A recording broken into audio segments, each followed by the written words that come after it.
50, 100 times a night. She pointed her whole arm like a ghost.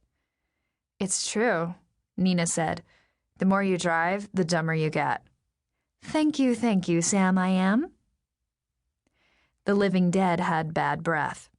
They bought coffee and soda and water, cigarettes and gum, Tootsie Pops and jerky, anything to get them to the next stop.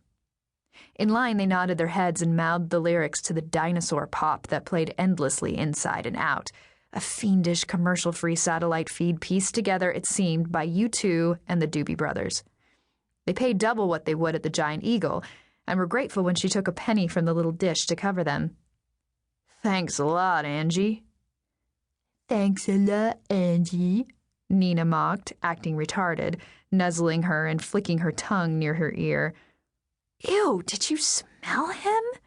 He wanted to pet you and hug you and love you." "No, that's you." "Don't tell Hinch." "Too late." The creepiest were the old guys who bought condoms and wanted to joke about it like they were on the same team.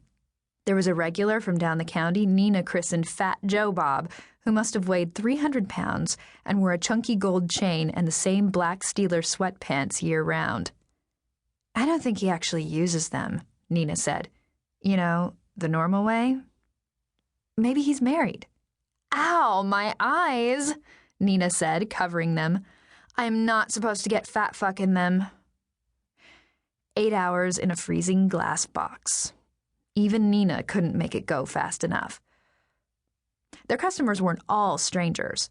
Friends and classmates visited, sliding their fake IDs across the counter for them to inspect. Nina thought it was funny that Kim felt guilty, since they both had their own. For Kim, it wasn't the fear of getting busted so much as the feeling she was being taken advantage of. But hours later, when they caught up with their friends again, she drank her fair share of beers and was thankful she didn't have to pay for them. Every night they fought a war against boredom and lost. She thought their bodies should have adapted to swing shift after a whole month. Nina thought it had something to do with the fluorescence, the flat, shadowless wash of light that brought out the veins in their hands, their palms splotchy as raw hamburger. It was like living underwater. 2 captured mermaids displayed in a tank. And then, with half an hour left, they rallied, as if, the day nearly done, they were just now waking up. They wiped down the counters by the icy machine and the microwave and restocked the coffee station, getting the place ready to hand over to Doug O. and Kevin. Whose turn was it to do the men's room? From there, it was like a countdown. They took turns fixing their makeup and brushing their hair in the dinged steel mirror of the women's room, while the other manned the front. When graveyard punched in, they hung up their tops. "Night, Angie." "Night, Sam." Then headed for their getaway cars, parked side by side. Everyone's schedule was different.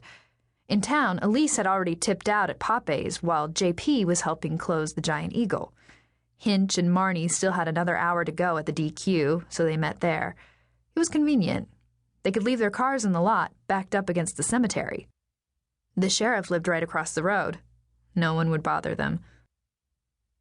Her new curfew was 2 o'clock, a compromise neither side liked. Her mother worked in the emergency room and thought everyone was going to die in a car crash. Her father was calmer, framing his argument in terms of insurance premiums. She needed to remember, as if she could forget, she was still living under their roof. Part of it was JP, who was new and laid back, into Frisbee and hanging out, not her usual confident jock. His mother had raised him by herself, another mark against him. It didn't help that they lived back behind the harbor in the same neighborhood her parents had fled a dozen years ago, and that he drove a crappy Cavalier and had hair down to his shoulders. Her mother blamed JP for Kim's tattoo, even though he was the one squeamish about needles. Her parents didn't believe her when she said he was harmless and actually very sweet.